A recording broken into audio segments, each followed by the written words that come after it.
Hello and welcome to Caffeine Entertainment. I'm your host, Mental9R, and this is another GMX hot take video. In today's episode, we are going to be talking about Starfield. Yes, the game that just keeps on giving. It is a gift to people that hate it and people that love it. And as always, I'm going to be talking about it with my good friend, my fun friend, my best friend, possibly. That's going pretty extreme, isn't it? Yeah. Fin Tin Tin. Let's relax a bit here. Let's relax. Rated it a little bit. Pull things back. This is kind of a I love you, man. It's getting late. It's getting late. I know it's late for you. You're tired. I'm tired. I don't have the requisite alcohol in me for this conversation. But yeah, it's interesting one. And I guess the gist of it is essentially this: Shattered Space was not particularly well received. I think that it was a disappointment. I think you've played it as well. I have. And you finished it, and it wasn't very long. I mean, for a game that's quite massive, I mean, not very long. Okay. I played about 20 hours, and that includes a bit of time. Maybe it's 22, something like that. I don't remember exactly. But I spent a few hours because I had just completed the main game, so I was kind of at square one. Right. And I didn't really have any good weapons or anything like that. So I played for a while to kind of get a few things, get a feel for the game again before I started the expansion. So it was probably 20 hours in the expansion, maybe something like that. Yeah. And I guess, again, the gist of the article is that Todd Howard is wondering, should they have avoided bringing out some of the, let's say, extras that they brought out as part of its normal life cycle before the Shadow Space DLC? And would that have made the DLC better received if it all came out in one package? And I think, probably it would have. But I wouldn't discourage people like Bethesda and other game companies from bringing out, from continually upgrading the game as it goes along as well. Like they bring in new fans, keep the old loyal fan base as well happy, give them something new to do in the game, et cetera, et cetera. I think of going back to one of the first ones, or one of the most recent ones, that was going to be a thing, was Destiny, where they said the game would keep on going. And obviously you're way better qualified to talk about Destiny than I am. But I think it's a good thing that companies are doing this, especially when you consider, I mean, I got this in Game Pass as you did, but for the original game, well, actually, you bought it, right? Actually, I bought it. Yeah, I bought the deluxe edition for Steam. Right. Yeah, but even still, I got it on Game Pass anyway. But I appreciated the extra content, like the new maps, the buggy, etc. Just the little tweaking that kept on going along the way. I think that's a good thing, and I think it's keeping the game alive and keeping people who picked it up day one, give them a reason to keep on coming back. I think. Yeah, and I mean, for those that are watching this, I just want to level set. Like when we did and you have to go way back to the beginnings of Caffeine Entertainment, there is a video. It's Starfield Game Over, where Finn and I give our thoughts on Starfield about 6 months after the fact. We both picked it as our game of the year for that year of its launch. We both loved the game. Finn played it about 3 times longer than I did. But generally speaking, we're coming from this really liking the game. Just to level set that. Yeah. And what I'm saying as well is that I disagree with Todd that they did the right thing. I like what they're done with. I liked it. Like I liked coming back a few months later and finding, there's new kind of ghost ships hanging around. I don't remember those before. There's new little tweaks, etc. There appears to be new. It just new types of things are happening. The little tweaks to the environment that I don't remember the first time round. So that's a good thing, I think.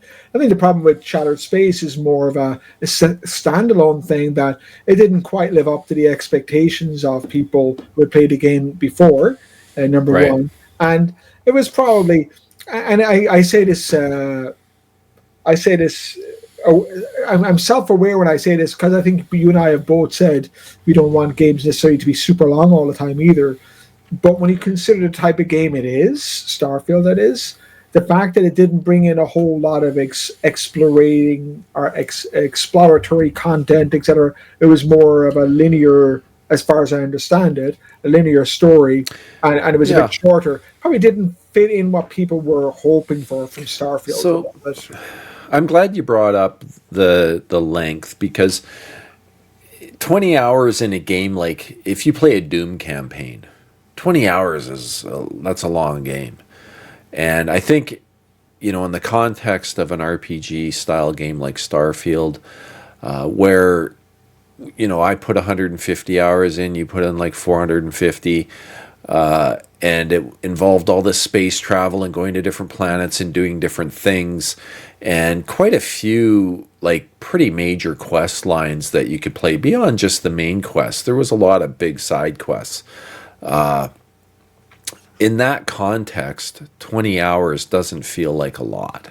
Yeah, On its own, 20 hours is a pretty good story. yeah, Like, it wasn't bad. I think what let down a lot of people was you're on one planet the whole time. There is no space travel involved, other than the very beginning. You kind of start out in a spaceship, and then you end up on Varun, and that's where the rest of the story takes place.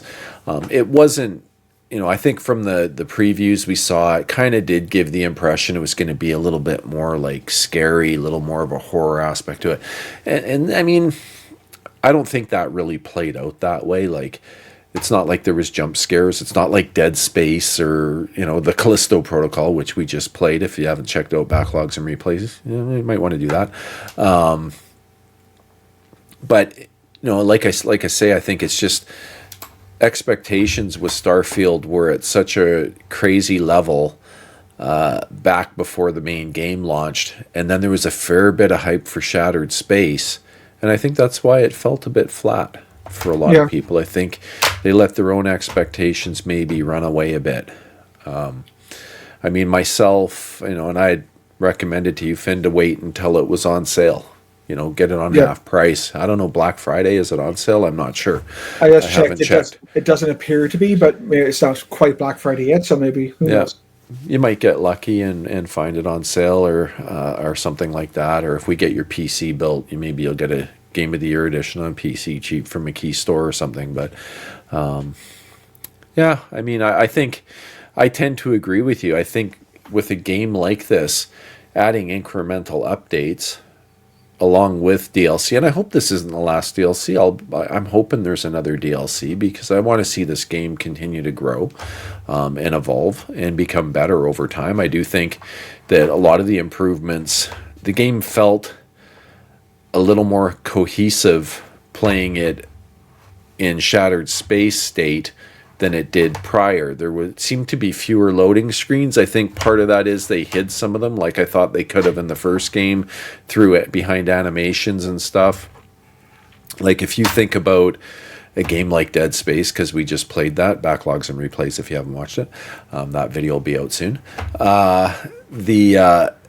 time you get into an elevator, it's essentially a loading screen, right? You're Yeah, just riding an elevator to that next level that's loading in the background. And they could have done things like that in Starfield, which would have made it a more complete feeling experience without these black screens, coming up while it's loading. But I don't know. yeah. I That's mean, probably. I think as a tactic, though, I would tell Todd, if Todd was here right now, what I would tell him is that there Oh, he is watches the show. regular. Yeah, he's one of the regular viewers. Okay, well, Todd, I'm talking to you. Um, Yeah. so when you consider how long the DLC for Shadow Space came to take out, and actually on the screen there you'll see that they expect DLC to be coming out for a long time to come. Annual expansions. So Yeah. with that in mind, they've got to do something to whet our appetite along the way to keep us interested.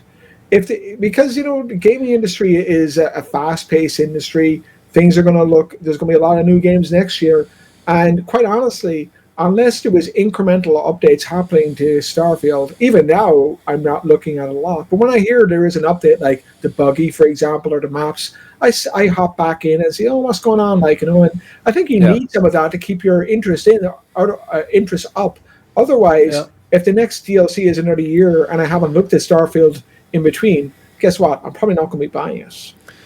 Yeah, for sure. And like I say, I really hope there is annual DLC and that they continue to build on the product. It would be a shame if, a little bit of a sour reception, was enough to make them walk away from it. I don't think they will. I mean, it seems pretty clear what they say, but I hope they do all that. I hope it continues to grow. I think the franchise has a ton of potential still.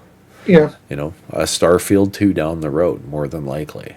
Right. I think they just have to remember, though, like to your point about shattered space, they have to remember what people were interested in Starfield for in the first place, the idea of exploring space, etc. And hopefully future DLC can add additional, I don't know, systems or even an additional galaxy or whatever, like to explore. Oh, yeah. Like that's, I think, what people would like to see. Fans of the game. And if you're not a fan of the game, I feel for you in a way because it was fun. Like if It you could, was. it was a lot of. It wasn't always very fast paced, but I found it lots Yeah. of fun. Yeah, it wasn't a 10 out of a 10, but it was a good game. I had a lot of enjoyment out of it. And, if it wasn't for the fact that we are playing a lot of different games right now, check out Backlogs and Replays if you haven't. That's so smooth, Mike. That's so smooth. It would be a game that I probably would be spending more time in because I had fun playing the expansion. I just don't have time to continue playing it right now with everything else going on and all the other games we're playing, Backlogs and Replays if you haven't watched it. Yeah, but I look forward to seeing what they do next in the saga of Starfield. But any other thoughts, Finn? Nope. Keep Todd. You got it wrong. You're doing it right. Don't worry. Like that's the right way to do it. And I would like to see the same from other game makers, especially for those who are bringing out DLC in the future. You got to keep people interested. For sure. And I hope they keep working on making the game feel more cohesive and continuing to eliminate those loading screens, even if it just means hokey animations that last 5 seconds while a person climbs through the hatch into their ship. It would be better than the loading screen. So, all right. Well, Finn, tell them where they can find you.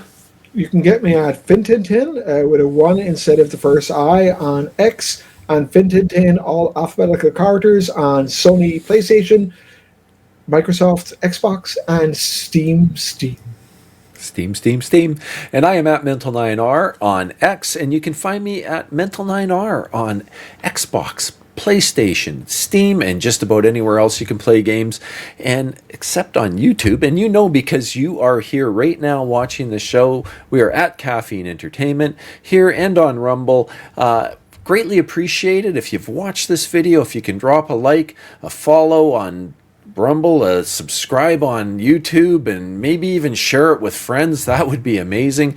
But thanks so much for joining us. Thanks for being with us. If you're a repeat viewer, thanks so much for coming back again. Greatly appreciated. I'm Mental9R. He over there, that's Finn Tintin. This is at Caffeine Entertainment. Don't forget, it's time to wake up and play some games.